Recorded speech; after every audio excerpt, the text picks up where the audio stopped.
Hey, this is Matt once again. Welcome back to another video, and this is a paid request for Marv B. Thank you so much for that. For those interested, requesting any type of videos, random thoughts, streams, commentaries, video game playthrough for an hour, or full playthrough, whatever the case may be, feel free to send it either directly to my PayPal. I do have a CashApp as well. Links are down below in the info box, and we will get to it as soon as I'll get to it as soon as I possibly can. I don't know why I'm saying we. Me and my dick will get to it. We have conversations about movies. Anyway, thank you for your patience. Thank you for your kindness. I really do appreciate you guys. Thank you. CIA Codename Alexis is the film we're talking about today. That was the paid request. And again, PayPal, Cash App, if you want to send it, feel free. I'll get to it when I can. But this is from PM Entertainment, which I've talked about that company before, so I won't do that again. But they're a company that there's a lot of films they release that I do enjoy. And this director, Joseph Merhi, he's directed films I've enjoyed. Zero Tolerance with Robert Patrick, Riot with Gary Daniels, Last Man Standing, the one with Jeff Wincott. Films I thoroughly enjoyed. This one, sadly, was not the case, which for some reason this got a sequel, so I guess it was successful enough. You got Lorenzo Lamas, which I've enjoyed a couple of his films I've seen recently. Recently as in the past couple months. Kathleen Kinmont, which I know those two were an item for a while. Kathleen Kinmont, I remember she was in Jason Goes to Hell, among other stuff. O.J. Simpson, yes, O.J. The juice is loose in this movie. Exactly. But this is 1992, so.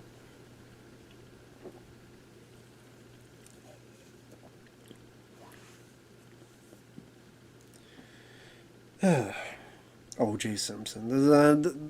There's a whole lot to say about that motherfucker. Thank God he's dead. I'm not going to say sorry about that because I think the motherfucker deserves it. Because I think he did it. He's a piece of shit. I mean, he's the fucking reason I don't drink orange juice anymore. Not really. Just say that for be stupid. Fuck O.J. Simpson. He's a piece of shit. Anyway. This film I didn't like. This film was disappointing. This film I thought was really fucking boring. Didn't feel like, I mean, when the action was there, it was pretty forgettable for the most part. I didn't really care about the characters. Like Lorenzo Lamas, he's a CIA guy. You see him at the beginning. There's his terrorist group. He rides in a motorcycle. He shoots a couple people. But I just didn't do much for me. I don't know if it was the way it was staged or it looked kind of cheap. Something about it didn't do much for me. And then Lorenzo Lamas doesn't do like any action until the end of the film where he fights a couple guys. As in maybe like 2, maybe 3 guys. So there's no Snake Eater trilogy, or was it Bad Blood, which I think is his best one, or some of these others where this just came off as just forgettable compared to those. So anyway, he disappears for a bit, because then we're with these bad guys. The guy who Lorenzo Lamas shot during that opening, he's having a funeral, and these bad guys come in to steal the body. I forget why. Something to do with some microchip. Whatever the fuck it was. I could barely follow the plot because I did give a rat's ass. Honestly, they're stealing they're stealing his Peter, which is the microchips in the dick. No, they're stealing his body. They kill the preacher. You have a little bit of shootout. And you have a couple decent stunts when the cops are shooting the bad guys. There's this bit where a van blows up, and there's a guy fully on fire. Good fire stunt. By the way, don't watch this on YouTube, because for some reason the version of this on YouTube will blur gunshots. I mean, they blur titties too when Kathleen Kinmont's in the shower. But they blur gunshots. Like, someone gets shot and this whole thing would be blurred. So whatever you do, if you do want to give this a shot, do not watch the one on YouTube. I'm like, why are you blurring gunshots? Whatever. So I had to watch it somewhere else. But as the bad guys are running away, one of them is Kathleen Kinmont. And she fights a couple cops, but she gets caught by O.J. Simpson, who's a police officer. Now she wasn't really down with all the killing and stuff. She was just doing her job. But she gets caught. At one point there's an escape attempt, and Lorenzo Lamas stops her.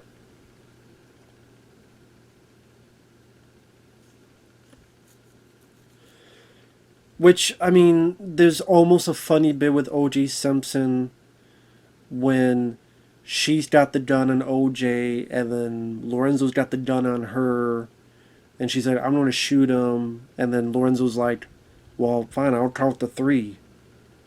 Eventually she relents. And then OJ's like, what's this to three shit? I'm like, she should have pulled the trigger in real life, you motherfucker.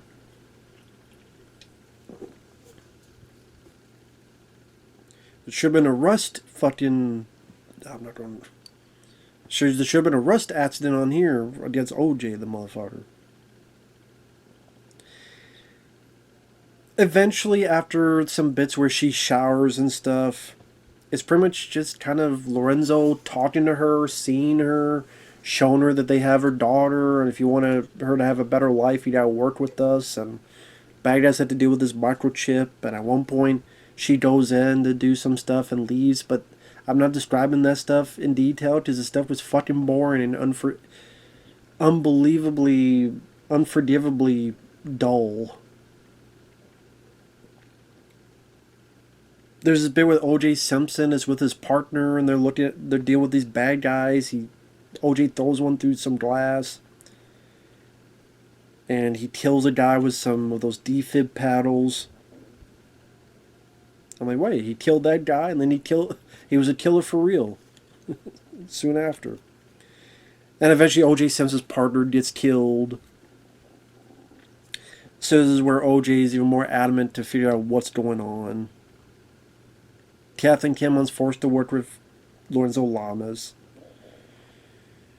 Eventually, one thing leads to another. Her daughter gets taken. They gotta go to this airport against this villain Victor, who wants his microchip.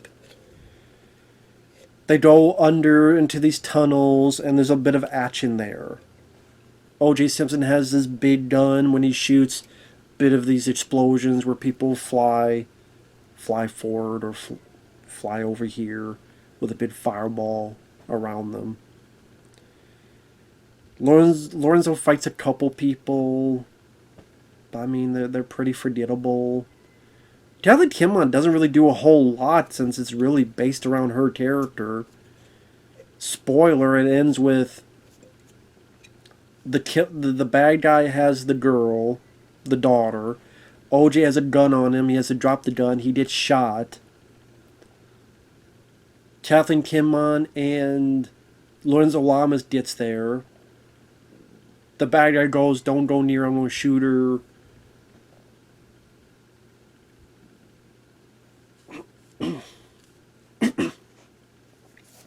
I know eventually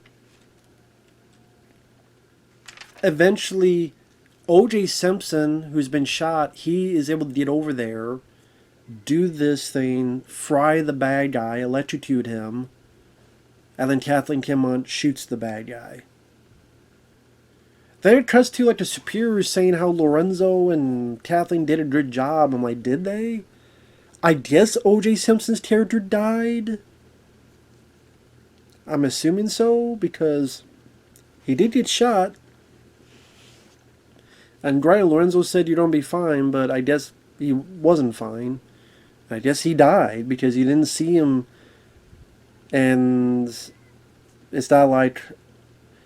I would have had Lorenzo going, no, we didn't succeed. Some good people lost their lives. And maybe have like O.J. Simpson's badge or something. No, it's fine. Maybe he knew what we didn't at this point. Trust me, you're not going to feel sorry for O.J. Simpson dying. Well, there you go. And those roosters, they feel the same way.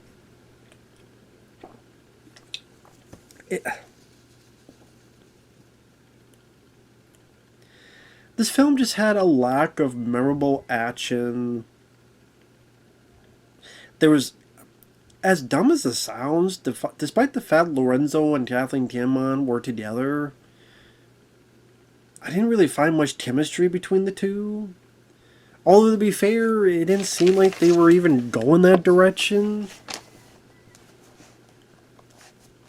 Lorenzo Lamas just felt like he didn't have much to do in the film. Kathleen Kinmont, I don't know if I could buy her as a lead badass gal.